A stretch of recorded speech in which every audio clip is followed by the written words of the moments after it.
Hello everyone, good morning and welcome back to my channel. সকাল সকাল দেখো, আজকে রান্নাঘর থেকেই ভিডিওটা শুরু করলাম। আর এখন ঘড়ির কাঁটায় বাজে সকাল 9টা। আজকের ভিডিওটা এখন থেকে স্টার্ট করলাম তোমাদের সাথে নিয়ে। সকালেই জলখাবার বানাচ্ছি, দেখতেই পাচ্ছ। এটা হচ্ছে চাউমিন, দেখে বুঝতেই পেরে গেছো, বলার আর কিছু নেই। গাজর আর আলুটা ভাজা ভাজা হয়ে যেতে তার মধ্যে একটু বাদাম দিয়ে দিলাম। তো আজকে না একটু ননভেজ চাউমিনটা বানাচ্ছি, ডিমও দিচ্ছি। তো ডিমটা আগে ভেজে তুলে রেখেছিলাম, কারণ অনেক দিন ধরেই আমার বর বলছিল যে এগ চাউমিন খাবো। কিন্তু আমার আবার কি বলতো, এগ চাউমিনের থেকে আমার ভেজটা সব থেকে বেশি ভালো লাগে। তাই জন্য একটু গাজর, পেঁয়াজ, আলু এই সমস্ত কুচি কুচি করে দিলে ভালো লাগে, কিন্তু তার মধ্যে আবার আজকের আমাকে ডিমও অ্যাড করতে হবে। তো চাউমিনের পরিমাণটা না আজকের আমি সকালে বুঝতে পারিনি, তাই অনেকটা ভিজিয়ে ফেলেছিলাম। তাই ভাবলাম কি থাকলে সন্ধেবেলা টিফিনও হয়ে যাবে। মাঝে সাঝে যখন বুঝতে পারি না তখন না এইরকমই করি, ধরো সকালে খেয়ে একটু বাঁচলে তো সন্ধ্যের জন্যও রেখে দিই ফ্রিজে, যাতে সন্ধ্যের টিফিনটাও হয়ে যায়।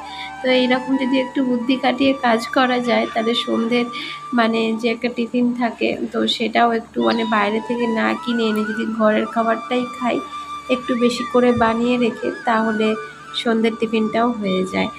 তো সবসময় তো এরকম পসিবল হয় না, মাঝে সাঝে ধরো যখন চাউমিন ম্যাগি ট্যাগি বানাই, ম্যাগি না চাউমিন বানাই, তখন বেশি থাকলে আমরা এইরকমই করি। তো যাই হোক, এই যে দেখো আমার চাউমিন একেবারে রেডি। আর ওপর দিয়ে একটু সস হালকা করে ছড়িয়ে দিয়ে বরকে সার্ভ করে দিলাম। তো এখন বাজে সকাল 11টা, ভিডিওটা আবার শুরু করলাম।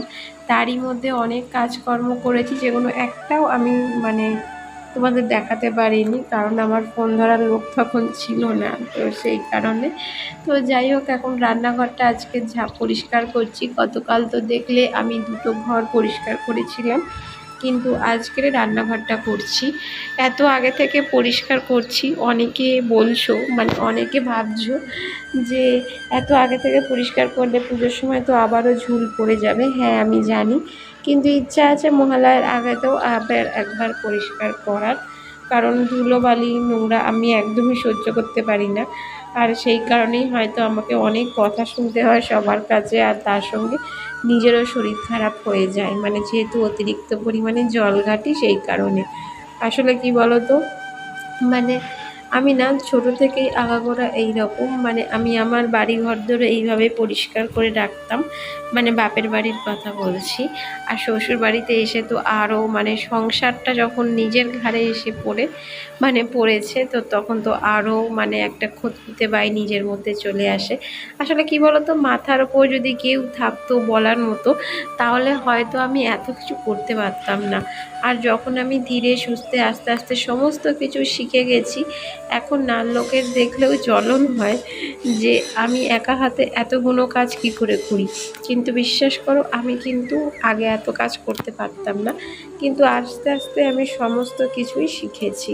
যেমন একা হাতে আমি আমার ছেলেকেও মানুষ করেছি, তার সাথে সংসারও সামলেছি, নিজের বরকেও সামলেছি বলতে পারো। তো যাই হোক, অনেক কাজকর্মই একা হাতে আমি শিখে গেছি, তাই জন্য এখন আর কোনো রকম প্রবলেম হয় না। তো অনেক বকবক করে ফেলছি তোমাদের সাথে, কিন্তু সঙ্গে কাজটাও আমার চলছে। আসলে কী বলতো, রান্নাঘরে জানলাগুলো না পরিষ্কার না করলে তেল ছিটে একটা ভাব এমনভাবে আঠালো হয়ে যায়, যেগুলো একদমই উঠতে চায় না। আর দেখবে দীর্ঘদিন না পরিষ্কার করার ফলে তারপরে যদি পরিষ্কার করতে চাই না, নিজেকে যেন একটা বিরক্তি লাগে যখন সেই তেল ছিটে ভাবগুলো না উঠতে চায়। এটা কিন্তু একদম বাস্তব সত্যি কথা। যদি মাসে ধরো 15 দিন ছাড়া ছাড়া আমরা পরিষ্কার করি, তাহলে কিন্তু এতটা নোংরা হয় না। কিন্তু আমাদের গাফিলতির জন্যই আমাদের ঘর বাড়ি নোংরা হয়ে যায়।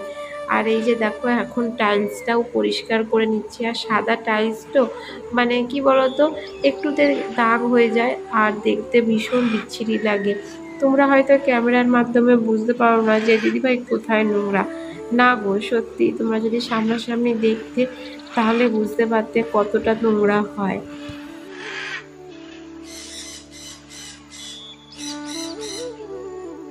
তো hello friends, good morning and welcome back to my channel. কেমন আছো সবাই? আশা করি সবাই ভালো আছো, সুস্থ আছো। আমিও মোটামুটি বেশ ভালো আছি। শুভপ্রিয়া ক্রিয়েশনের আর একটা নতুন ব্লগে তোমাদের স্বাগত। যে যেখান থেকে ভিডিও দেখো না কেন, তোমাদের সবসময় ওয়েলকাম আমার এই ছোট্ট ব্লগে। তো ওইদিকে তো দেখলে রান্নাঘর পরিষ্কার করা কমপ্লিট হয়ে গেছে। এবার ঘর বাড়িটাকেও ভালো করে একটু মোছামুছি করে নিই, কারণ সকালবেলা আজকে ঘর মোছা হয়নি। আর কি বলতো, আজকে না রান্নাবান্না সেরকম ঝামেলা নেই। হ্যাঁ, একবেলা রান্না আছে আর একবেলা আমাদের একটু নিমন্ত্রণ বাড়ি আছে, তো সেখানেই মানে যাব। তাই জন্য একবেলা যেহেতু রান্না বান্না, তাই ভাবছি ডাল বা অন্য কিছু একটু করে নেব, ভাজা ভুজি যাই হোক, কিন্তু রান্না তো করতেই হবে, তাই না? আর আজকের আবার পুজো দেওয়ার আছে, তো বুঝতেই পারছো অনেক কাজকর্ম। একটু একটু করে পারলে তোমাদের সাথে সব কিছুই শেয়ার করব। আর এখন ঘর দুটো তো মোছা কমপ্লিট হয়ে গেছে, বারান্দাটা এখন মুছছি। আর জলটার অবস্থা দেখো, একদম কালো হয়ে গেছে, কারণ গতকাল আমার ঘর মোছা হয়নি, জানো তো। মানে একদিন ছাড়া যদি আমি ঘর মুছি, তাহলে আমার মানে ঘর মোছার জলের অবস্থা ঠিক এই রকমই কালো হয়। জানি না এত ধুলোবালি যে কোথা থেকে আসে, কিন্তু আমি ওপরের ঘরে থাকি। অনেকে বলে যে ওপরের ঘর কম নোংরা হয়, কিন্তু তা কিন্তু নয় বন্ধুরা। আমার যেন মনে হয় ওপরের ঘর যেন বেশি নোংরা হয়। তো এখানে স্নান টান করে চলে এসেছি, রান্নাবান্না এখনও পর্যন্ত কমপ্লিট হয়নি। ভাবলাম স্নান করে একেবারে ঠাকুরকে পুজোটা দিয়ে নিই। আর ছাদে এসে দেখি এত প্রখর রোদ্দুর যে লাস্টেই ওড়নাটা মাথায় দিয়ে আমাকে এখন কাজ করতে হচ্ছে। আর কি বলো তো, এত গরম পড়েছে যে 2 দিন ধরে মানে টানা এক ফোঁটা বৃষ্টি নেই বলতে পারো। মানে আমাদের এই কলকাতার কথা বলছি, জানি না অন্যান্য জায়গায় হয়তো বৃষ্টি হতে পারে, কিন্তু আমাদের কলকাতায় এক ফোঁটা বৃষ্টি নেই। ভীষণ পরিমাণে কষ্ট হচ্ছে গরমে। এই সময় তো বৃষ্টির নামও নিশান পর্যন্ত নেই। জানি না পুজোর সময় কি হবে। মার তো শুনলাম গজে আগমন আর দোলায় গমন। জানি না কি পরিস্থিতি হবে। ভগবান যা করুক মঙ্গলের জন্য করুক, সবার ভালো করুক আর সুস্থ রাখুক সবাইকে, এটাই প্রার্থনা করি ঠাকুরের কাছে। মা আসুক, ভালোভাবে আসুক আর ভালোভাবে যাক, যেন কারোর কোনো ক্ষতি না হয়। ঠাকুর সবার মঙ্গল করুক। তো যাই হোক, অনেকগুলো কথা বলে ফেললাম, হয়তো কারোর ভালো লাগতে পারে, আবার কারোর খারাপও লাগতে পারে, কিন্তু এইটুকু চাই যে পুজোর 4টে দিন যেন বৃষ্টি না হয়। মানে বৃষ্টি হলে কি হয় বলো তো, সারা বছরের অপেক্ষায় একটা যে আনন্দ, সেটাই নষ্ট হয়ে যায়। তো ঠাকুরের আশীর্বাদে যেন বৃষ্টি না হয়, আমি প্রতি বছর মার কাছে এটাই আগে থেকে প্রার্থনা করি। তোমার আশার খুশিতে সবাই যেন মেতে উঠুক। আর এই যে দেখো, ঠাকুরের বাসনগুলো ধোয়া তো কমপ্লিট হয়ে গেছে, এখন ফুল তুলে নিচ্ছি। আর এখন না গাছে সেভাবে ফুল হচ্ছে না বন্ধুরা, কারণ অতিরিক্ত পরিমাণ গরমের কারণে মানে কি বলবো, মানে গাছগুলোও যেন একটু কেমন কেমন টাইপের হয়ে গেছে। আমার বর না প্রতিদিন সন্ধেবেলা করে জল দেয়, জানো তো, কিন্তু সারা দিনের যে একটা রোদের তাপ, তাতেই কত শুকিয়ে যায়। যত্ন করি না সেটা কিন্তু নয়, প্রতিদিনই এই গাছগুলোতে জল দেওয়া হয়, কিন্তু তাও যেন শুকিয়ে যাচ্ছে, এত প্রখর মানে রোদ।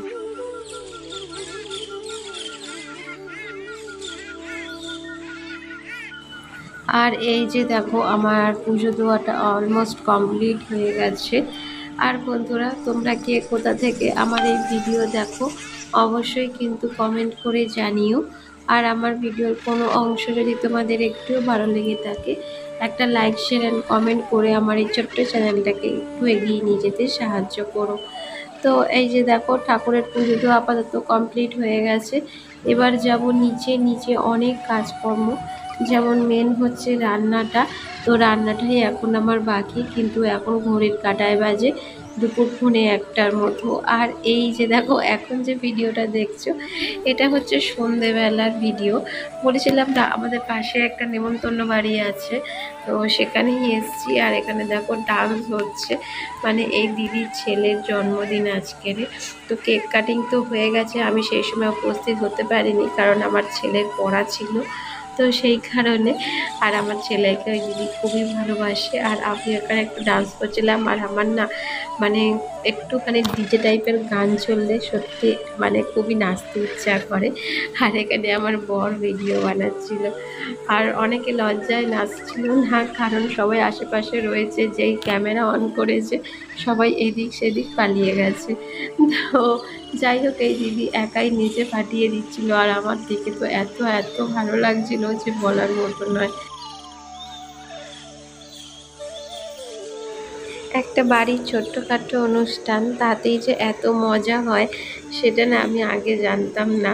মানে কয়েকটা মানুষ নিয়ে যে এত আনন্দ যে বলার মতো নয়। আর এই যে দেখো, এই যে ভাইটা দেখছো, এরই আজকের বার্থডে। তো কেক কাটিং তো হয়ে গেছে, বললাম আমি দেখাতে পারিনি কারণ অনুপস্থিত ছিলাম। আর এই যে দেখো, এই একটা ছোট্ট পুচকু, দেখে কতটা ভালো লাগছে তাই না? তো যাই হোক, আজকের ভিডিওটা এখানেই শেষ করলাম, আবার দেখা হবে নেক্সট ব্লগে খুব তাড়াতাড়ি।